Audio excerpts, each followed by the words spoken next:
Hello! Bienvenue dans cette nouvelle vidéo de la série Marque-Page. Aujourd'hui, je vais vous parler du livre qui a marqué ma vie, La convergence des consciences de Pierre Rabhi.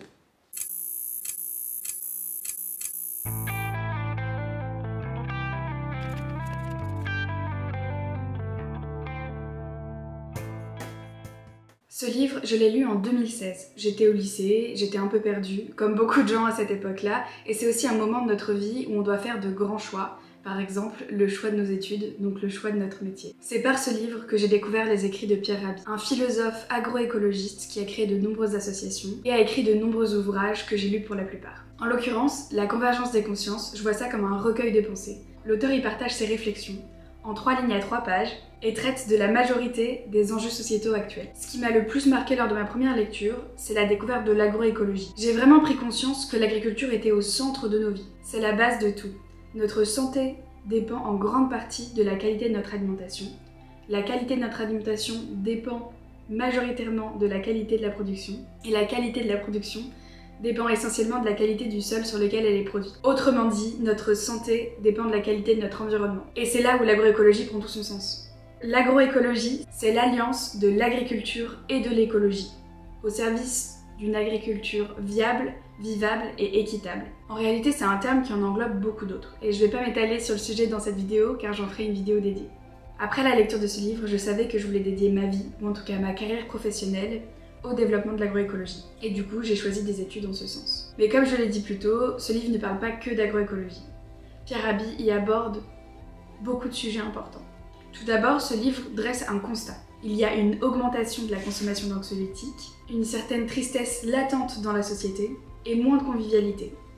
Et même en 2016, lorsque ce livre est sorti, même avant l'essor de TikTok, Pierre Rabhi nous parle déjà de surconsommation du divertissement et d'industrialisation du plaisir, dont on découvre aujourd'hui les conséquences. Un passage de son livre qui m'avait marqué lors de ma première lecture, c'est le texte sur la solitude. Je vais vous lire un extrait. De la maternelle à l'université, on est enfermé. On travaille et on s'amuse dans des boîtes. On trime au bahut et on y va en caisse avant de se retrouver dans une boîte réservée aux vieux, avant de finir dans une ultime boîte où s'achève l'itinérance de l'absurde. Et les rares espaces de vie restants nous font plonger dans d'autres boîtiers, ceux de nos mobiles et de nos ordinateurs.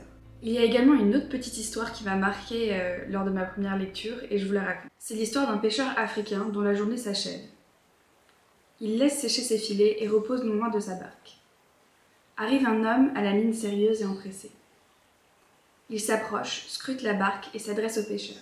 « Votre barque n'est-elle pas trop petite? Vous pourriez en avoir une plus grande. » L'autre le regarde un peu interloqué et répond « Et après ?»« Eh bien après, vous pourriez pêcher plus de poissons et vous pourriez ainsi acheter une barque encore plus grande. Et après, vous pourriez embaucher des gens. Et après, vous pourriez ramener du poisson en très grande quantité. Et après, vous pourriez vous reposer. » Ce à quoi le pêcheur lui répondit du tac au tac. « Eh bien, c'est ce que je suis en train de faire. » Tout ce que dit Pierre Rabhi, nous le savons, nous l'observons dans notre quotidien, mais il est plus difficile d'en prendre conscience. Comme toute chose difficile, la satisfaction de l'accomplissement en est encore plus grande. Ce livre nous invite justement à prendre conscience et à imaginer le monde dans lequel nous souhaiterions évoluer. Et tout ça sans être moralisateur. C'est vraiment un livre qui redonne de l'espoir pour l'avenir de l'être humain. Et puis Pierre Rabhi nous propose à travers ses réflexions quelques clés pour incarner le changement que l'on souhaite voir dans le monde, comme dirait Gandhi. Parce qu'on est souvent perdu, et personnellement, je me suis toujours demandé comment est-ce que nos actions individuelles peuvent peser dans la balance. Si je dois résumer la philosophie de Pierre Rabhi, je parlerai forcément du colibri. Le colibri, c'est un tout petit oiseau qui se nourrit de nectar. Pour cela, il a un bec long et fin. La légende du colibri nous amène dans les forêts amérindiennes. Un jour, il y eut un immense incendie dans la forêt. Tous les animaux, pétrifiés de peur, assistaient totalement impuissants au désastre. Seul le petit colibri s'activait pour chercher avec son bec, goutte d'eau par goutte d'eau, pour les jeter dans le feu. Au bout d'un moment, les autres animaux l'interpellent. « Petit colibri, tu es complètement fou?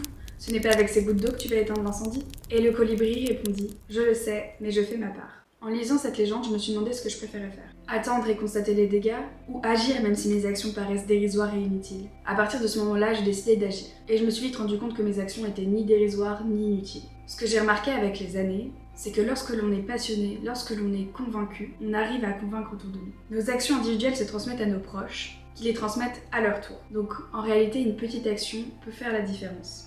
Parfois, je me dis qu'il est difficile de rester positif parce qu'il y a beaucoup d'anxiété, notamment autour du sujet de l'écologie. Le concept de l'éco-anxiété est même reconnu. Pour ceux qui connaissent cette émotion, on a l'impression que les problèmes sont trop grands et que ce qu'on fait n'est jamais assez.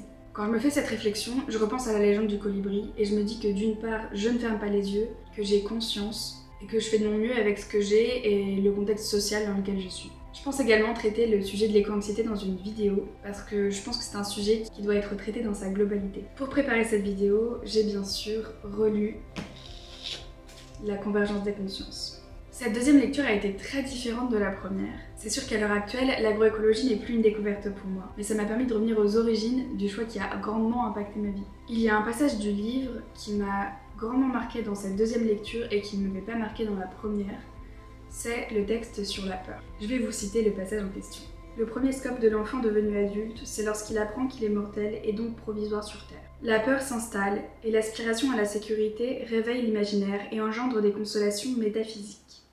Ensuite, on accumule et on se barricade. Chaque nation se réfugie derrière ses frontières, a peur de ses voisins et fabrique des murs et des armes pour se défendre. L'humanité se retrouve ainsi enfermée dans une sorte de dévotion à la mort. Ce perpétuel perfectionnement de l'art de s'exterminer montre d'ailleurs qu'il y a une profonde immaturité collective. Pierre Rabhi dans ce texte parle du collectif, mais ce qui s'applique au collectif s'applique à l'individu en ce qui me concerne. Pour ma première lecture, il y a 8 ans, donc j'avais 16 ans, je ne ressentais pas cette peur. Du coup, ce passage ne m'avait pas autant marqué. Entre-temps, j'ai pris conscience de ma nature mortelle. Ce texte m'a touchée parce que je me suis rendu compte que je m'étais renfermée dans mon cocon sécurisant en accumulant et que je passais à côté de certaines choses par peur. Je vous ferai un jour une vidéo qui sera dédiée au voyage qui m'a laissé quelques blessures émotionnelles parce que je pense que ça pourrait aider certaines personnes. Pour conclure, je dirais que ce livre a encore un impact très fort sur mes choix de vie. Je me suis rendu compte qu'il était même certainement une des raisons pour lesquelles je me suis lancée sur YouTube. Et la raison pour laquelle je souhaite remettre des couleurs dans ma vie. Comme Pierre Rabhi, j'ai fait ce constat. J'ai l'impression que l'anxiété est grandissante dans l'environnement dans lequel je vis, et je me suis laissée bercer par la routine, en oubliant ce qui me passionne, notamment la création et le partage. Remettre des couleurs dans sa vie, c'est également laisser la place à la diversité, ce qui est à l'opposé de l'uniformisation que Pierre Rabhi dénonce dans son livre. Je ne suis pas en accord avec forcément 100% de ce que dit Pierre Rabhi, mais je trouve sa philosophie très inspirante. Donc voilà, j'ai essayé d'en dire assez pour que ça vous intéresse, mais pas trop non plus pour que vous ayez envie de lire ce livre. J'espère qu'il changera votre vie comme il a changé la mienne. Je vous mets le lien vers les livres de Pierre Rabhi que j'ai lus en barre d'infos, et notamment La convergence des consciences. J'adorerais avoir votre avis sur ce livre en commentaire. En attendant, je vous remercie d'avoir regardé cette vidéo. N'hésitez pas à la liker et à vous abonner pour un retour aux couleurs dans nos vies. En tout cas, je vous dis à la semaine prochaine pour une nouvelle vidéo. Ciao!